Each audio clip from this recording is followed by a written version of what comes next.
So today we turn our attention to the Wigan Warriors, as we've been invited down here to the Three Mills for their Media Day 2026. A season last year to forget perhaps for the Cherry and Whites after an incredible quadruple winning season in 24. It was all about Hull KR in 2025. They have of course been hit by the injury of Oliver Wilson going into the new campaign. Oliver Partington has been brought in, but how does Matt Peet and the players feel going into this new season? Can they once again go back to the top of Super League and regain the crown?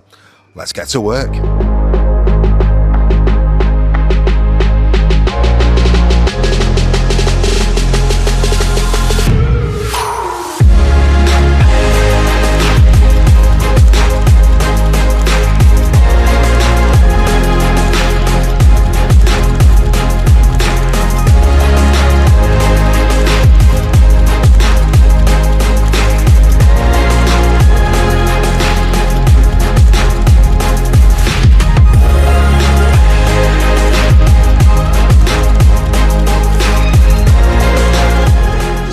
To our 2026 media launch. Spectacular Wigan morning, as you can see by the weather. We're launching this season in the Cotton Works, where we all are now, a £250 million redevelopment, and that matters because it tells a story. The Cotton Works, where we're in now, has been an ambitious project by the Heaton brothers, and we'll hear from them a little bit later on. 90 years ago this year, George Orwell wrote his book about the road to Wigan Pier and described Wigan as a place of hardship, decline and industrial struggle. And that was a moment in time. But that's not our future, and it's certainly not our identity. Just at the back, by the way, if you go to the next room and get a good view of Wigan Pier, so it's worth you going down there. Modern Wigan is a town that rebuilds, reinvents, and refuses to be defined by outdated narratives. This ambitious building is proof of that, and this club is part of that progress. At Wigan Warriors, we are built on culture and standards, not talk, but behaviour, not shortcuts, but discipline, and not entitlement, it's responsibility. If we look back to this time last year, our trophy cabinet looked a little like this. Where we had everything in there. Today it looks a bit like this. And it would have a few more trophies in because obviously Dennis did a great job last year. So we were in a very different place last year. We was champions and now we're challengers again. We was also preparing to go to Las Vegas. What an occasion that was for our players, the sport and our fans. You know, to see so many rugby league people on the strip in Las Vegas was incredible. Our goal, of course, our goal is to win. We want to win the right way, but we're building something bigger. A commercially ambitious club, a community leader, and a destination for players, partners and fans. We want players to choose Wigan because they know they get the very, very best on and off the field. We want fans to feel valued, included and proud, and we want major brands to see Wigan as serious, credible and national partner. And we want young people in the town to see belief, opportunity and aspiration. We carry more than a badge. We carry responsibility for our community, our standards and the story of this town. This season is about raising expectations, raising performance and raising the profile of Wigan. Not living in the past, not accepting stereotypes, but showing what modern Wigan Warriors really stands for. So here we are with friend of the show, Liam Marshall, on what is a huge season for you, as it's your testimonial year. Can you believe how fast time has gone? Nah, it's pretty bonkers. I think sometimes I look back and it feels like some of the memories were yesterday, but then sometimes it feels a lifetime ago. So yeah, just to get to 10 years, it's an amazing milestone for me and my family, and something I'm really proud of and honoured to be in this position. So it should be an exciting year. And of course, you've been sat behind that wonderful Wembley try against Huddersfield all day today. Same season you scored in the grand final as well. You've had some wonderful memories already, and there's still many more to come. Yeah, I hope so. It feels like the last couple of years we've had quite a lot of success and some amazing memories and moments, and that's why we play the game. We try and be successful and try and win things. So hopefully we can go on this year and with the challenges again, we've got to try and get our trophies back or fight for those trophies. So yeah, it's exciting, and I'm looking forward to see what 2026 brings on and off the field. We spoke off camera earlier on in terms of the competition for top try scoring, and you'll of course want to be in that list. I mean, we are blessed, aren't we, with real quality wingers now in Super League? Yeah, we definitely are, and the good thing is that a lot of the names that we spoke about and mentioned, they're English lads, the lads that have come through at their clubs and made a name for themselves, which is even better for the competition and the future of the game. So yeah, I think obviously if we're playing well and I'm scoring tries, that'll lend itself to the team, but if the team are being successful and I'm not scoring, I'll take that as well. So it's not something I necessarily look to do, not look to chase, but like I said, if I can do my part for the team and we're winning, then I'm happy.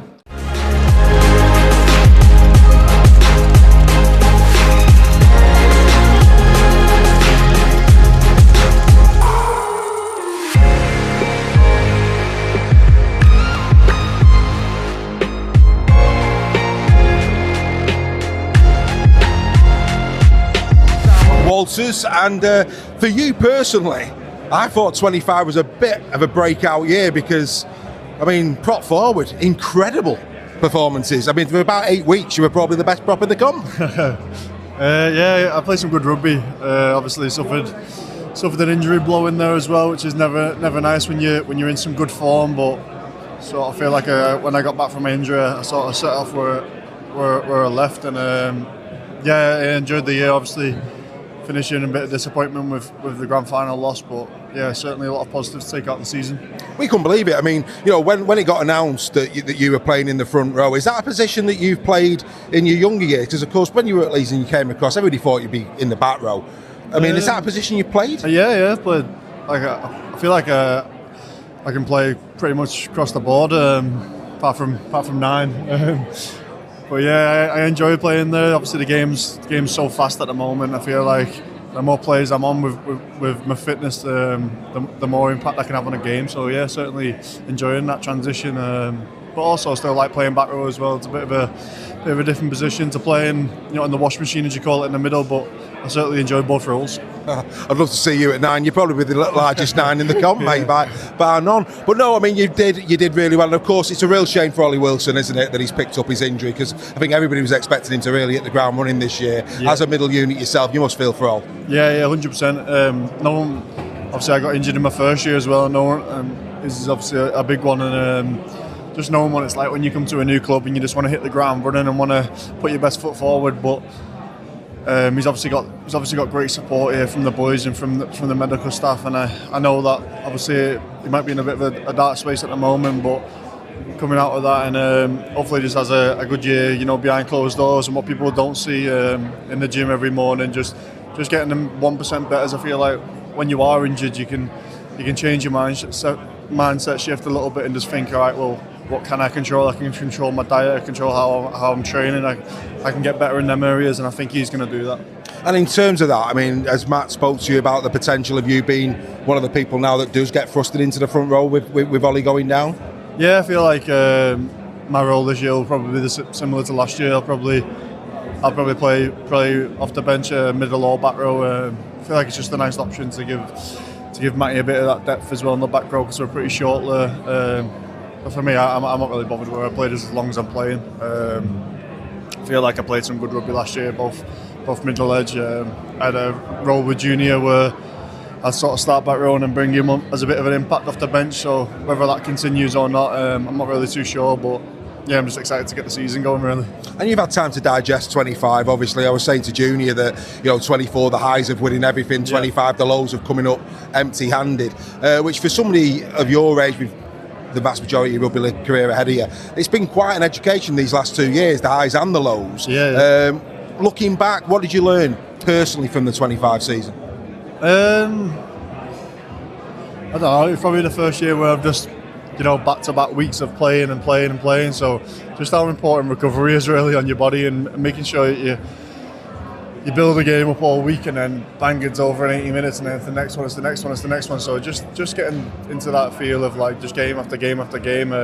Certainly enjoyed it, and I just tried to be present in the moment, just take it day by day, game by game, and I feel like that put me in good stead for the whole season. I'm going to do that again coming forward. And of course, you know, and I'll say this to any of the players who've got a genuine opportunity of potentially going down under at the end of the season. We talked about that form that you had, that 8 games straight. Yeah. If you can recapture that form, you are going to certainly, I would have thought, be in the thoughts of whoever the new international coach is going to be. Is that a motivation as well for you? Yeah, 100%. It's obviously it's the pinnacle, especially playing in the World Cup down under. It don't come around too often. So yeah, I certainly want to be in the shop with that. But I know that it started day 1 of pre-season. It starts round 1. Do you know what I mean? It's a long way away at the moment. But for me, it's just about taking it slow, taking it as like game to game, and hopefully, if I put my best forward every week, then should be there or thereabout end of the year. Well, on behalf of the people who watch my show, really enjoyed watching you last year. I felt that you really come out in 2025. With that comes expectation that you kick on again, but you've got broad shoulders. You're ready to show everybody yet again another level of where you can go to. I feel like my first season here, obviously coming to such a big club and just sort of finding my feet a little bit. But last year, really felt like it was sort of my team, and I could add my 2 fence pieces if you like it. But I still feel like I've got a lot of development in me as well. 25 now. I still class myself as a young lad, but I do have sort of, as you said, some expectations to live up to, and yeah, I accept that challenge, and yeah, I'm gonna relish in it.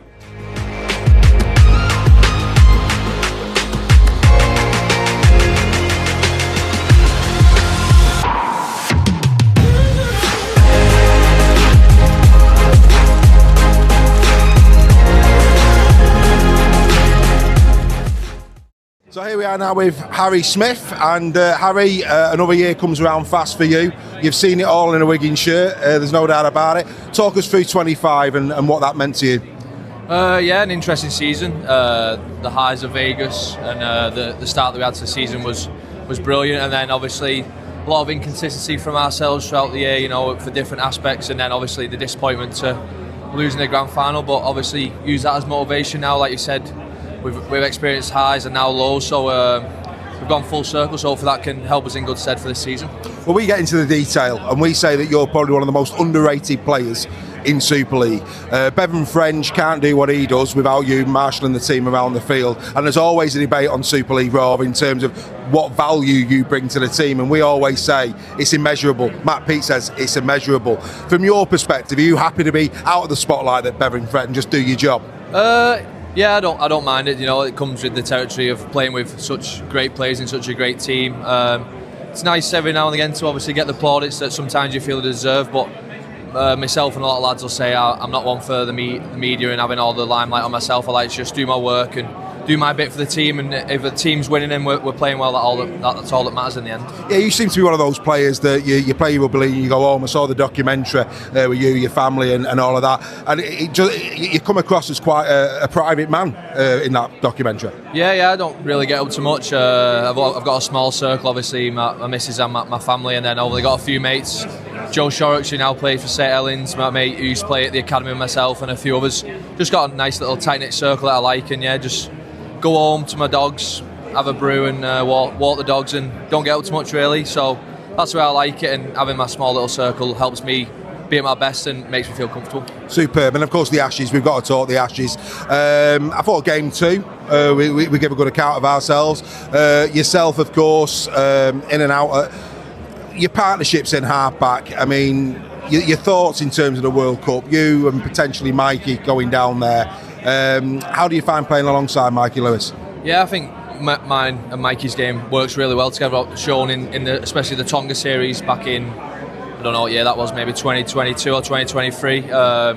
Yeah, the way he plays, you know, a bit like the Bevan style, you know, free reign, go and do what he sees, and I can then control the team and steer us in the right direction and win the field position battle and get people knowing what they're doing and get into them forward. So yeah, to play along any of the lads that we've got, Mikey, George, there's so many good halfbacks in Super League this season that can play in the World Cup. So it's going to be a great challenge, and I feel, especially like the main part of the question, mine and Mikey's game would go quite well together. But you never know, it's a long season and you've got to earn your spot, I feel. Well, injuries as well, isn't it? Let's say you stay injury free. I mean, from that, I mean, we saw the documentaries that England did, which I thought was really good in terms of, you know, behind the scenes, but a lot of that was from the coaching perspective. As a player, that series, Were they there for the taking? What was the feeling in the playing group, especially games 2 and 3?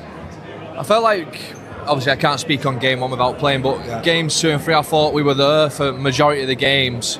I just thought we just didn't have that clinical edge that they had. I felt like there was a lot of the times during the games we were winning the field position battle down on their end, and we just didn't take our chance to take them points and put the pressure back on them. And ultimately when that flipped on us, when they were down our end, they seemed to score or come away with points. And when you're playing a good side and you're playing in weather like this, you need to take the points when they come. And I just felt like that was the defining edge between the two teams. That's my personal opinion from playing in both games, but they're a class outfit, and it shows when they're playing week in, week out at a tough, intense level every week. It sort of shows when sometimes in our games you can go 1 or 2 weeks without playing a very, very tough game, where they're week in, week out playing high level rugby league, so it obviously helps them. And of course the second test was Hill Dickinson, where we're going back to for Magic Weekend. As a supporter, I thought the acoustics of the stadium were superb, really good facility. As a player, as a facility, as a place to play your rugby league, where would that rank for you as a player? Oh, it'd rank up there, 100%. Definitely top 5, easily top 5 or 4. Like you say, the atmosphere of having a full stadium and the way they designed the stadium. We had a tour, well, myself had a tour before the series about how they've designed the stadium to hold noise, etc. So I think it's a great tool that we should try and use as rugby league. Not far for many people to travel to.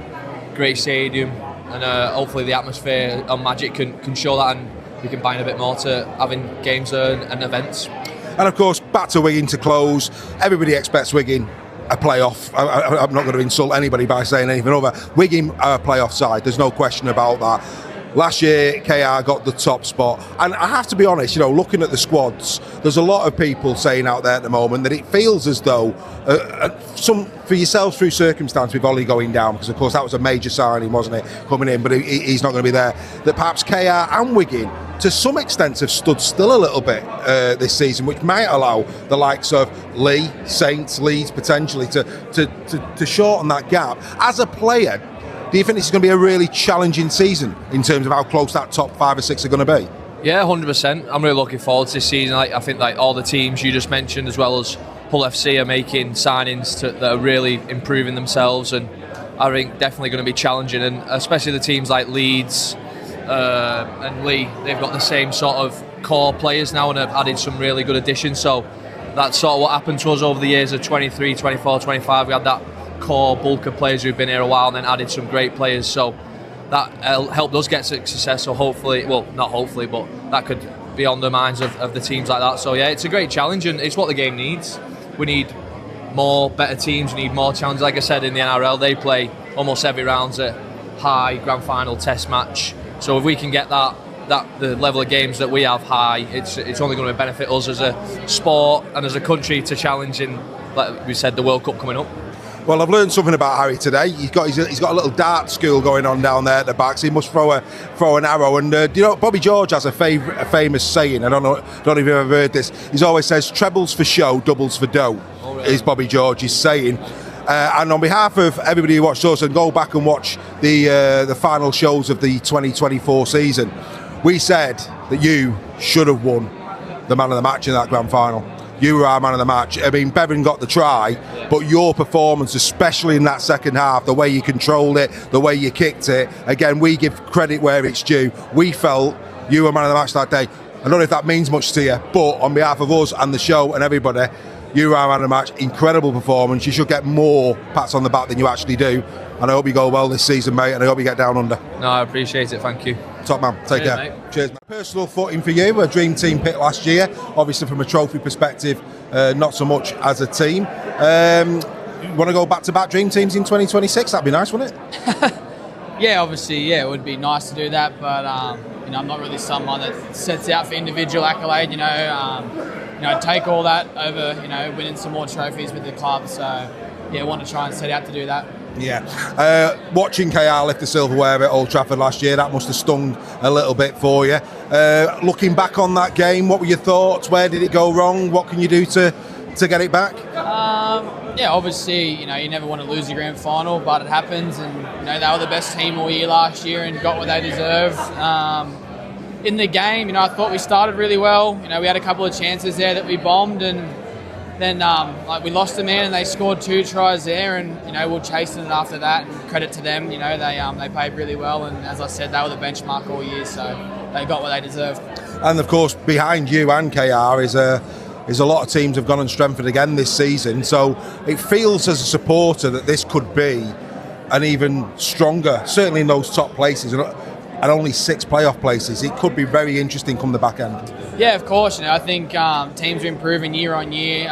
We've seen that the comp's been a lot tighter, to that race for the playoffs. So, yeah, as you said, there's a lot of teams that have strengthened up again. So, yeah, it's going to be competitive. That's Absolutely. what you want. Oh, absolutely, no doubt about it. And I think when we spoke at the Dream Team, I said perhaps one of your strongest seasons at fullback last year. So that's something to build upon. And to be fair, not an awful lot of change. I know Zach's been given the number 2 this season, but not an awful lot of change. So does that familiarity help you in terms of, you're executing your plays, etc., would you say? Yeah, of course. If you speak to anyone, I think they would say continuity is a massive thing in rugby league. We've had the same squad now for a few years. As you said, minimal changes. So I do think it really helps. But yeah, looking forward to the season now, and hopefully that continuity can help us. And how many more years have you got after this one with Wigan? I've got this year and next year, and then I've got a couple in my favour as well. So. Oh, lovely. So you can. Yeah. So it's down to you if you stay. Yeah. Oh, that's nice. Yeah. And are you going to stay?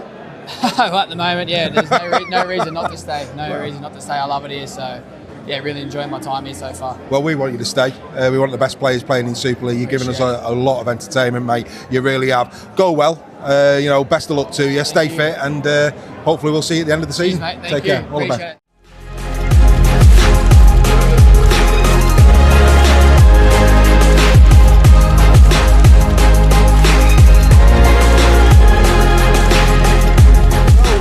it. Here's Junior Nsemba. Junior, new season dawns. How are you feeling?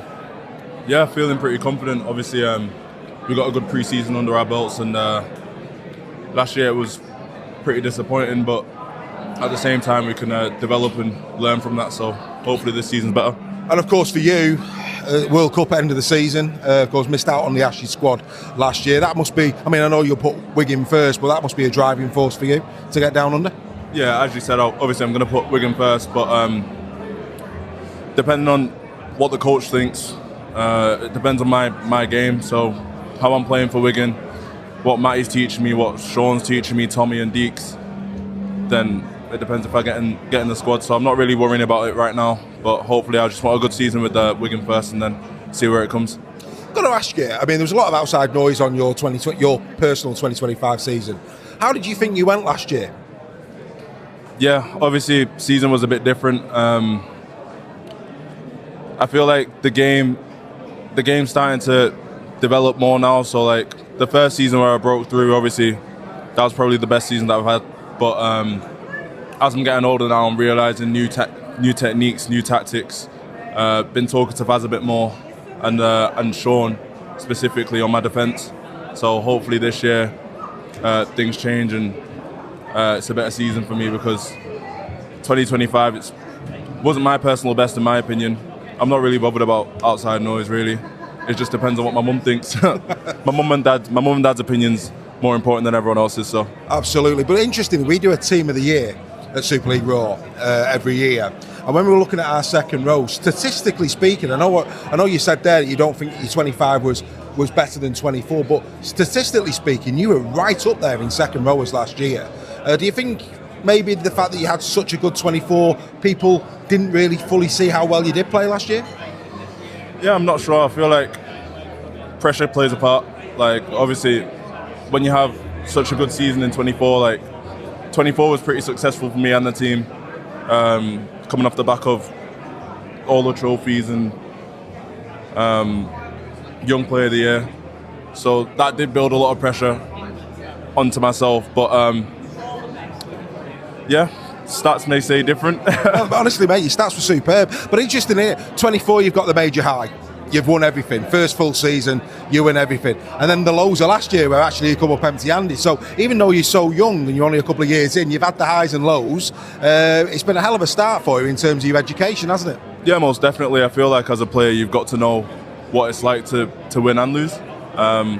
obviously we took it hard last year, but I've also had the experience of getting the winning feeling.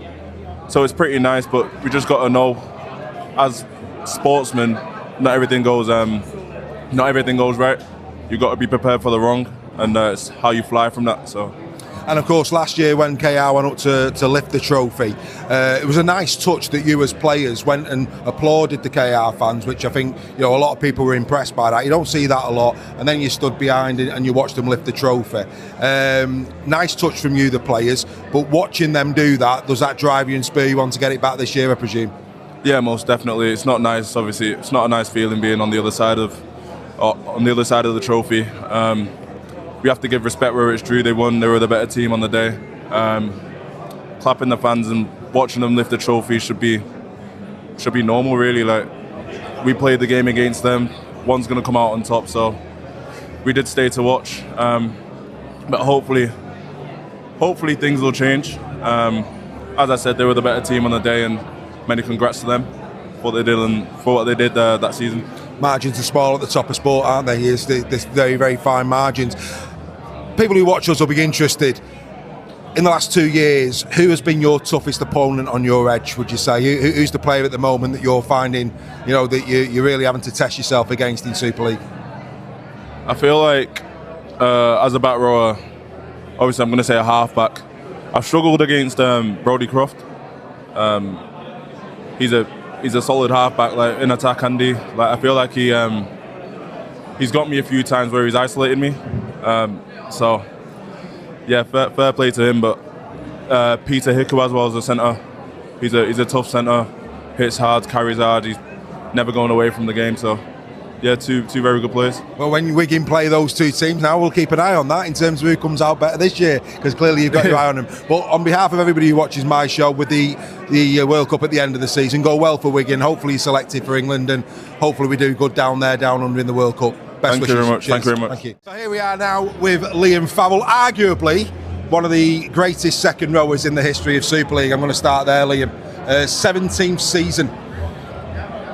How's the body, mate? Another question. He's all right, mate. Yeah. Obviously had a good off season, bit of rest for the body, physically and mentally as well, and come back into the training before Christmas and got myself ready for another season, and just had a good week in Tenerife, and yeah, things have gone really well there. The lads have enjoyed a bit of warm weather, but at the same time, it's not been a holiday. It's been really long days full of plenty of physical work, what's tested the lads. Yeah, I mean, look, 17 seasons, you've been the highs, you've been the lows, you've been at Wigan, you've won things, you've lost things. Are pre-seasons clearly they're going to be a different feel when you win and when you lose, but what have you seen in this camp this winter that makes you think you can go and get those trophies again? As you said earlier, you've got to deal with highs and lows throughout your career, and when them lows do come, you just got to know you have to find that little bit of an edge again. I think last year we probably was too casual at times, and just thought it was going to happen for us. But this year in the off season, I think, particularly from Matty, I think he's set the tone in terms of what he expects in terms of his standards and around training. I think that's laid off onto the lads in terms of what they've done on the field and off the field, and the only subtle things, but it might be just the way lads train in the gym, how they are on the field, how we are socially. Just if we can combine all them little things together, then it might put us in that, might give us that extra edge this year to go on and win something. I mean, clearly you're in the leadership group, you're captain of the club. Is your eye now starting to look ahead in terms of coaching in the future? Is that something now that, I'd expect Wigan will retain your services when you do hang up the boots for the last time. Is that something now that you're looking to pursue? Yeah, I'm not definitely going to go into coaching. I've done all my qualifications to go on the sports science side of things, so that's probably my area I'm looking to get into. I'm quite keen on that side of things, and that'll be something I look forward to getting into when it comes. But whether that's in 1 year, 2 years, I'm not sure. But when it comes, I'll be ready for it, and I think the body will be ready for it as well. And I love my rugby league, so I'll always be part of the game. So regardless of whether if that's the route that you're going to go down, would that be in rugby league?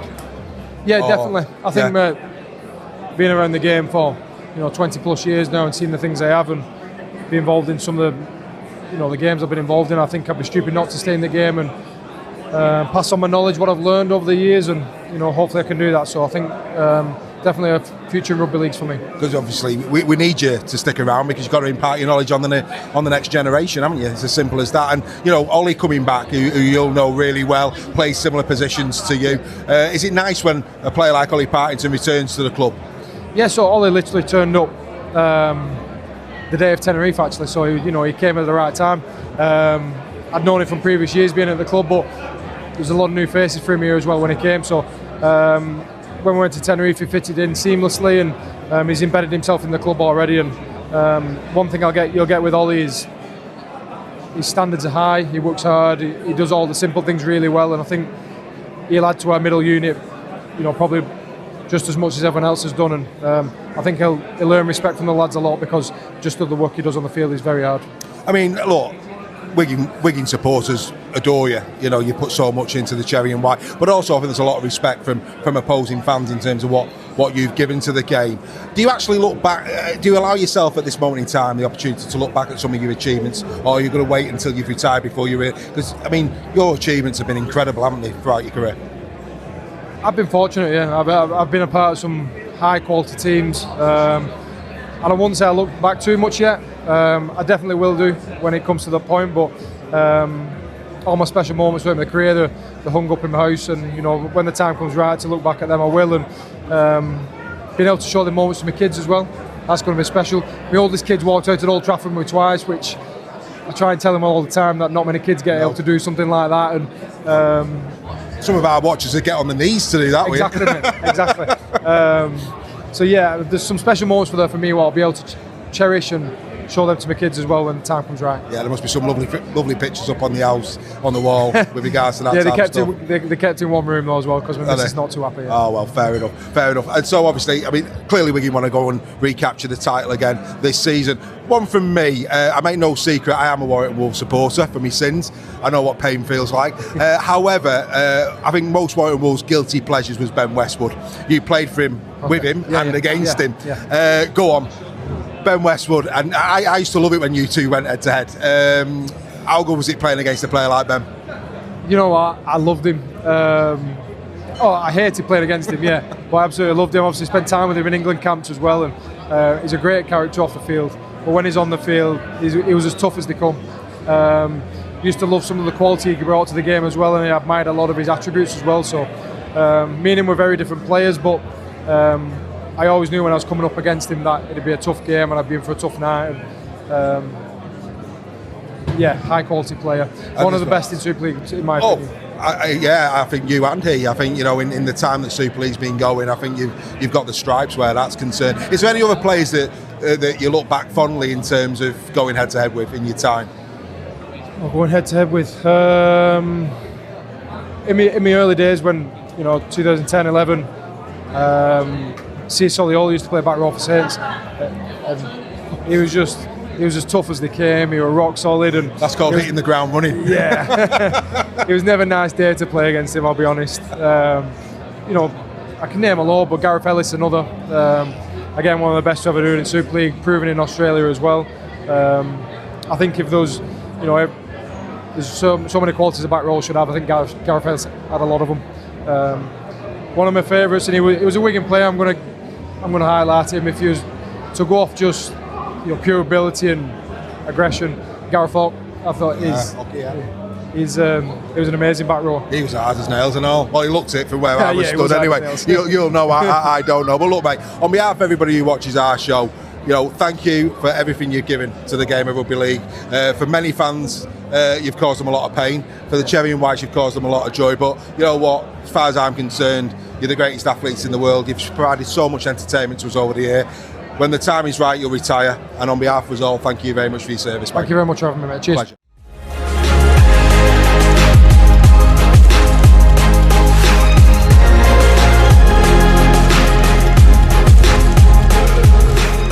With Bevan French and Bevan, for you, the show in the grand final over there, it must be heartbreaking for you every time you see how close you were to getting that ball down for that first try. It's part of the game now, isn't it? Sometimes it goes your way, sometimes it doesn't. can't really dwell on it. You just got to get on with it now and try and put your best foot forward now. But yeah, it's first time seeing all that stuff again. Obviously, it's the end of the year and we'll go straight home after that, back over to Australia. So watching that, it hurts. There was quite a few times, quite a few things there we probably got wrong. But it makes you more hungry, I guess, to work on those things and come back better this year. I mean, it appears from a neutral perspective, it's so tight between you and KR in terms of, when you go head to head at this moment in time. In 2024, it was your little bit of magic that got it. Last year, it was Mikey's little bit of magic that got it. It really is going to be all on again, isn't it, between you two?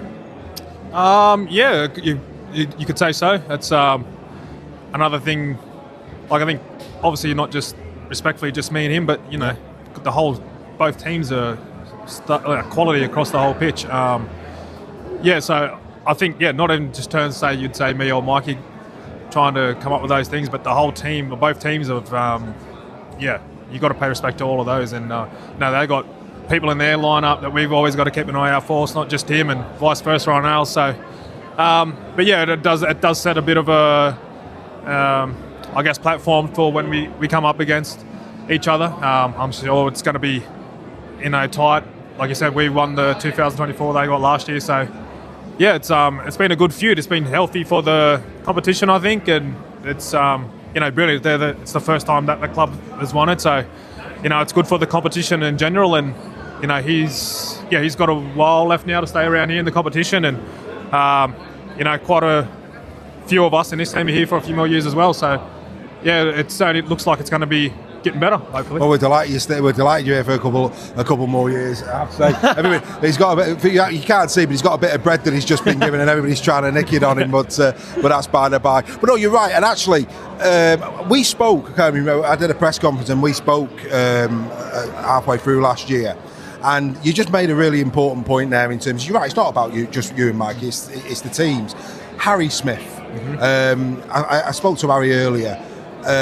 The way he marshals the team around, he's so pivotal to allowing you to do what you do. I mean, you're right to point that out. There's so many unsung heroes in your team and theirs and other teams in Super League, isn't there? Of course. We're quite in the lucky position, and I think you'd say people like me and Mikey, and you got Jay in our team, and there's a lot of people across the competition, the same sort of skill set and things like that, and we don't really get to showcase that unless, you're right, the platform is put in place for us. And hopefully, I know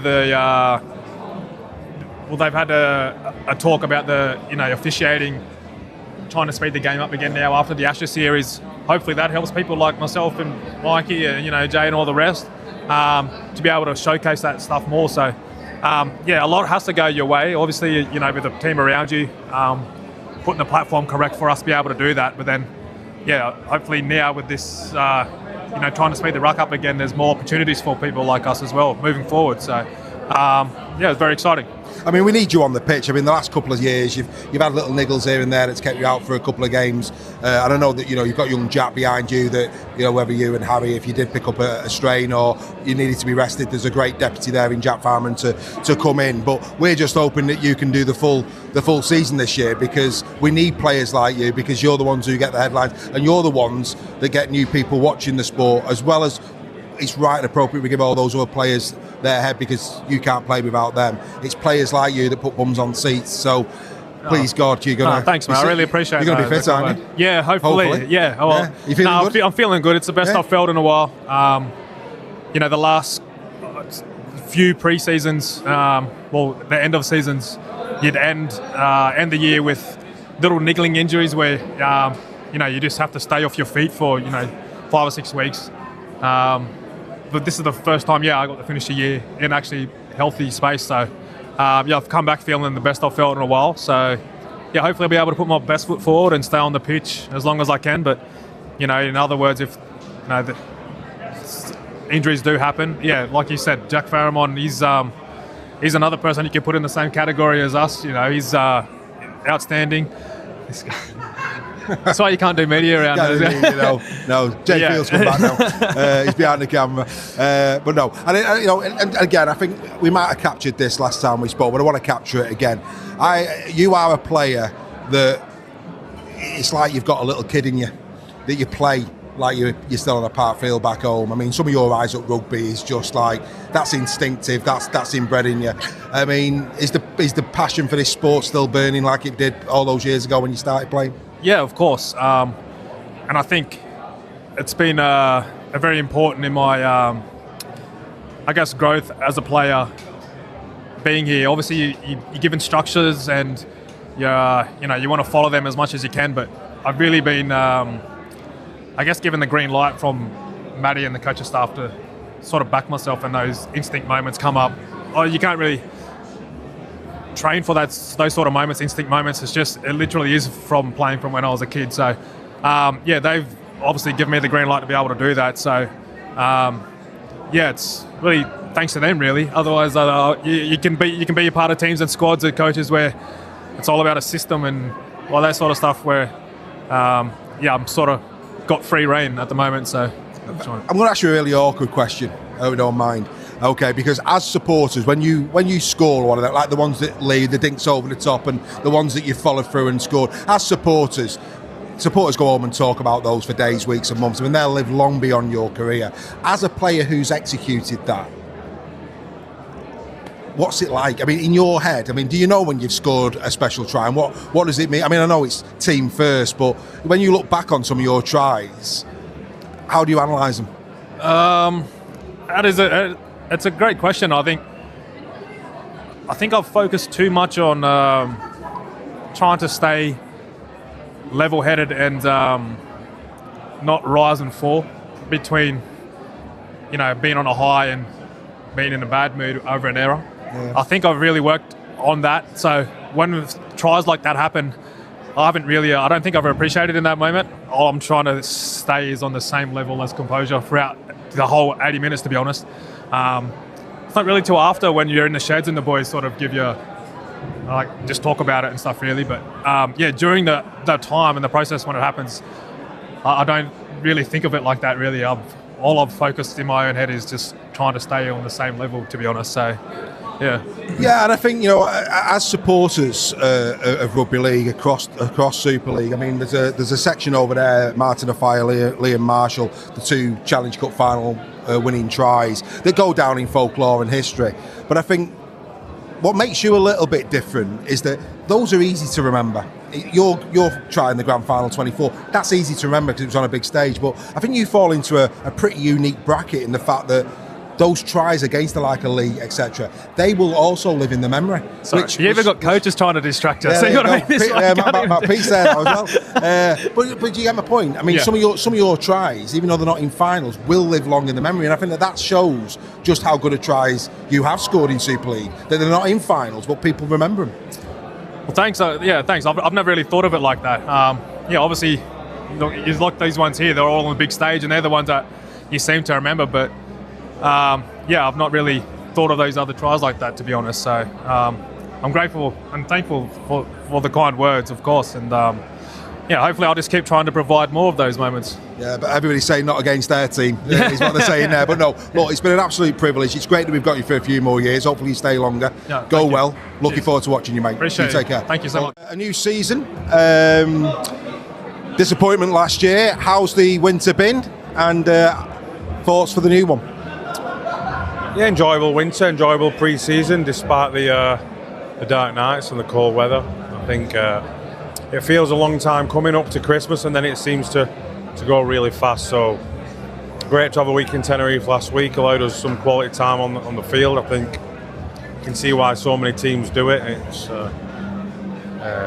It's a big return on investment, I think, in terms of hours on the training field and quality that you can get into the team. So yeah, the lads are certainly ready to play, and I think the fans will be excited to see some rugby league. I know I am. Oh, we can't wait for it to be back, to be fair. I mean, you got up earlier on and you did a talk, and you talked about culture, and very little was anything said about winning. And last year in the grand final, I sent you a message at the end of the last grand final where your team applauded KR supporters, which was a lovely touch. You stayed behind and you watched them lift the trophy. That's the mark of a champion team, isn't it? When you can actually lose with dignity and grace. I'd like to think so. Yeah, I think that rugby league people do a good job of that, to be honest, compared to some other sports. But you know, the end of one season is just a checkpoint in the journey, isn't it? It's never been about getting to an end point for me and this group. It's just about trying to improve and strengthen our identity and learn together. So you're well aware when you're winning and winning consecutively that it's going to end at some point. You're also very aware that a few things have gone your way, you know, and very fine margins at times between perceived success and failure. So we keep our eyes on trying to keep our culture strong, and by culture, it's a simple process of working hard every day, trying to get better, treating people right, and understanding that wins and losses will come, and it's about how you sustain your identity through that. And I know you'll learn off other coaches. I'm sure you're a study of coaching philosophies of other well-known coaches. And there's that mantra that some of the best coaches always say, that it's about developing the human being. If you can develop each individual human being to be better, the rest starts to take care of itself. And I'm sure that's something that would resonate with you. Yeah, it does. And it's also understanding that the first one you've got to develop is yourself, you know, and I want to learn and get better. And that's the fun of the job. Trying to help other people on their journeys of development, and they help me as well. So, no, you are right. It isn't just about the rugby league player, although you know it tends to go hand in hand. I think when lads are doing the right things off the field, and it helps them get success on it, and vice versa. So, no, I'm just part of the staff here who want to do the best for the boys. And this winter months has been the talk of two Ollies. One in tragedy, just for this season anyway, and of course the returning of somebody who's very close to these parts. Let's do the Ollie Wilson one first. Great talent. I thought last season at Huddersfield ran hard. I mean, when he was fit, arguably the form prop forward in Super League, so there's no doubt why Wigan wanted him. And then of course to go down with this Achilles injury, such a shame for the lad. Thoughts on Ollie? Yeah, obviously I'm a big fan because I pushed and we went and signed him, so I think he's an outstanding front rower. I think he'll be a great player for us. It's just going to take a little bit longer than we'd like to, and a great amount of sympathy for the situation Ollie finds himself in. It was you know, very innocuous, middle of training, and you see it across sport, don't you, where these things just happen. It's a cruel twist of fate. But yeah, I'm very excited to see him playing. He's certainly fitting well. It's important that we look after him this year because, you know, no doubt he'd love to be playing with the team. And I spoke to Sam earlier, and he's right. Sam Walters, when he came to the club, had similar, not as bad as Ollie's got, but he had injury setbacks, didn't he? And last season, I thought Sam Walters came back bigger and stronger, and that's a good template for Ollie Wilson, is it? Keep your chin up, get yourself back fit, and it's a long-term deal he's got. His time will come, won't it? Absolutely. Most players, you know, have been through these sort of things, and you often find that they come out of it a stronger player, and as you mentioned before, a stronger human being. So, yeah, obviously it opened up the opportunity to bring in Oliver Partington, which he's a player that, you know, I've worked with a lot throughout the academy, and his early days as a Wigan first team player, and I would always have loved to bring back. And we pretty much told him that when he left, so the timing feels perfect for everyone. We had a conversation with Catalan, and it was clear that they didn't want to let Oliver go, but if they did, they wanted Cruz in return. So that was a decision to make. We feel it's the right one for the team, and I think Cruz will be outstanding for Catalan, and I think Oliver will bring just what we need to Wigan. And of course that opens the door for Tom, doesn't it, as a backup nine? The fact that he's there, did that make that a little bit of an easier decision? Yeah, I think we were always aware when we looked at our squad that we were spoiled, let's say, having three first team, you know, top line dummy halves, and obviously there's salary cap tied up in them, so it was a way of rebalancing the squad, and the fact that we've got such confidence in Tom Forber made that an easy decision, let's say. And I just want to touch on Ollie. I mean, you know, Bevan will, I mean, like today in the huddle, Bevan will probably be interviewed by everybody. Ollie's one of those players for me that as a rugby league fan might go unnoticed, but he's so tenacious, isn't he, in the tackle. His defensive work is right up there in terms of tackle stats, but he's also good with ball in hand and going forward, isn't he? Yeah, there's a lot to his game, and there always has been. I think the fact that he's fiery and front foot gets noticed, but there's a lot more to his game than that, and I think he'll complement the rest of our forwards really well. And also the way the game's going, he's very fit, he's mobile, and like you say, he's good both sides of the ball. And of course, young Zach Eckersley this year getting a smaller number on his back. That again, he's just been up there with the academy products that have come through. Somebody that you know really well, Zach. It must be a lovely feeling when he gets that rote of confidence with the number 2 put on his back for this season. Yeah, and a lot of the time the coach gets credited with giving lads opportunities, but what tends to happen is the players make it so you can't miss them, and that's what Zach's done. What he did last year and the year before, and then also the way he's conducted himself this pre-season. You'll see him knocking around here. You know, he looks fantastic shape, and yeah, it's absolutely what we're about as a club. Always has been, and I think it always will be. Absolutely. And then finally, in terms of going back to the league itself, KR last year laid the gauntlet down. You, of course, quadruple winners the year before. But around you, it does appear that Lee have strengthened again. St Helens under Paul will probably throw a more expansive game of rugby this season than they did last year. You've got Leeds that don't appear to be going anywhere. And then underneath that, Trinity have recruited well, FC have recruited well. You know that Warrington can't be any worse than they were last year. You know why I'm saying that. Catalan hopefully a bit better. So as a Wigan, not only are you looking up at KR, but you must also be very mindful of what's going to be around you this year. Does it feel as if it could be a tighter competition again in 2026? I don't give that too much thought, to be honest. I think teams will always chase improvement, so you expect that, particularly early in the season. I think most coaches just keep their eyes down and try and make sure you're getting the most out of their own group. I certainly think there's been some ambition shown from clubs, whether that's been a change of coaching staff or taking advantage of new quota rules and flooding it with overseas signings. So yeah, that and the new clubs coming into Super League, it does have a freshness about it. So yeah, very exciting for all of us, spectators, coaches and players. But we're going to look forward to seeing your Wigan side, and just it'd be amiss of me not to say this to the people who watch our shows. Matt has been an incredible advocate for what we do at Super League Raw. He doesn't have to be, but I just want to thank you publicly for all the support you've shown me, mate. I really do appreciate it. Pleasure, mate. We appreciate what you're doing, and the more events you can get into like this one, the better. I think, you know, you open the game up to a lot of new fans, so thank you. Thank you. Cheers, Matt. The ancient and loyal will expect the Wigan Warriors to be there or thereabouts again in 2026. The competition is going to be very fierce indeed, but Matt Peet and his Wigan Warriors side are confident they can get the job done this year.